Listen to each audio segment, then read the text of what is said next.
दुनिया कितनी आगे भाग गई है। जो चांद आधा था वो पूरा हो गया। कितने सूरज उगकर वापस ढल गए, कितने मौसम आए और चले गए और तू सिर्फ सपने देखने में रह गया। काश कि तू थोड़ा उनके ऊपर ध्यान दे लेता। बातें तो सभी करते हैं कि अगर तुम्हारे पास आखिरी का एक दिन होता तो क्या करते, लेकिन ऐसा सच में करके दिखाओ। सोचो कि हर दिन तुम्हारी जिंदगी का आखिरी दिन है और अगर वो आखिरी दिन है तो तुम उस काम को करोगे जो तुम्हें अंदर से सच्चा वाला सेटिस्फेक्शन देता है। लेकिन अगर ये तुम्हारा सच्चा वाला सेटिस्फेक्शन है और सिर्फ तुम्हारे मेहनत करने से तुम्हें मिलता है तो फिर कभी कभी क्यों, हमेशा क्यों नहीं। और एक स्टूडेंट के लिए सबसे सेटिस्फाइंग काम है स्टडी करना। याद करो जब तुम किसी दिन अच्छी पढ़ाई करते हो तो कितना सेटिस्फेक्शन मिलता है। याद करो जब तुम किसी क्वेश्चन को सॉल्व करते हो तो कितना सेटिस्फेक्शन मिलता है। आज से इसी तरह से पढ़ाई करना जैसे आज का दिन आखिरी दिन है, कल एग्जाम है। भूल जाना कि 2 महीने बचे या फिर 3 महीने बचे। एग्जाम कल है और तेरे पास आज का आखिरी दिन है। क्या करेगा बता? नींद तो आएगी नहीं, कल एग्जाम है तो बिल्कुल फ्री भी नहीं बैठेगा। अगर आज का दिन आखिरी दिन है तो मोबाइल पर टाइम पास भी नहीं करेगा। अगर आखिरी दिन है तो अगर मेरे पास इस काम को करने के लिए सिर्फ आज का दिन है, जरूरी नहीं कि आज के दिन में वो काम पूरा हो जाए, लेकिन आखिरी वक्त तक जिंदगी की परीक्षाओं से लड़ते रहना ही एक वीर योद्धा की निशानी होती है। एक स्टूडेंट के लिए आखिरी वक्त तक एग्जाम से लड़ते रहना ही उसका धर्म है। लास्ट सेकंड तक सीखते रहना ही उसका धर्म है। चीजों को प्रैक्टिकली समझो,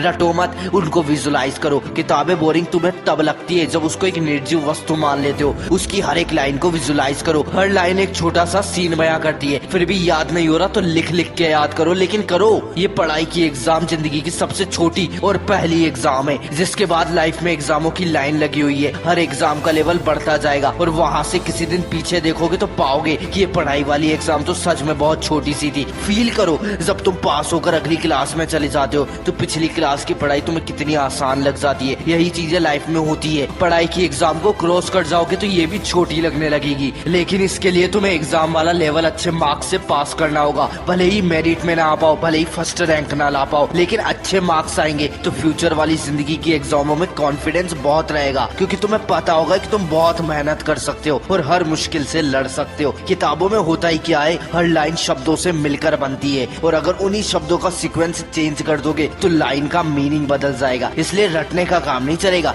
तुम्हारा दिमाग उनकी सीक्वेंस भूल जाएगा। अगर याद करना है तो कॉन्सेप्ट क्लियर करो, उनको समझो। और ना समझने में बगावत करता है तुम्हारा दिमाग, जो कि फालतू चीजों को पहले प्रायोरिटी देता है, नेगेटिव चीजों को पहले प्रायोरिटी देता है। जिस दिन तुम्हारी दोस्ती किसी किताब से हो जाएगी तब उस किताब को पूरा पढ़ लेने पर तुम इमोशनल हो जाओगे। जैसे कि कोई फ्रेंड तुमसे दूर चला गया हो और फिर तुम उसके वापस पन्ने पलटोगे, उसमें तुम वापस खोना चाहोगे। जिंदगी में आगे जाकर ये पढ़ाई वाला वक्त तुम्हें बहुत याद आएगा और सच बता रहा हूँ, तुम तब सोचोगे कि शायद थोड़ा और ज्ञान हासिल कर लेता तो आज मैं अपने सपनों के ब्रांड वाली कार रखता। लेकिन तब सोचने से कुछ नहीं होगा। अगर होगा तो सिर्फ और सिर्फ अभी करने से होगा। सीखो, आगे बढ़ो और जिंदगी की चुनौतियों से लड़ने के लिए ज्ञान का एक मजबूत कवच तैयार करो। जय हिंद, वंदे मातरम।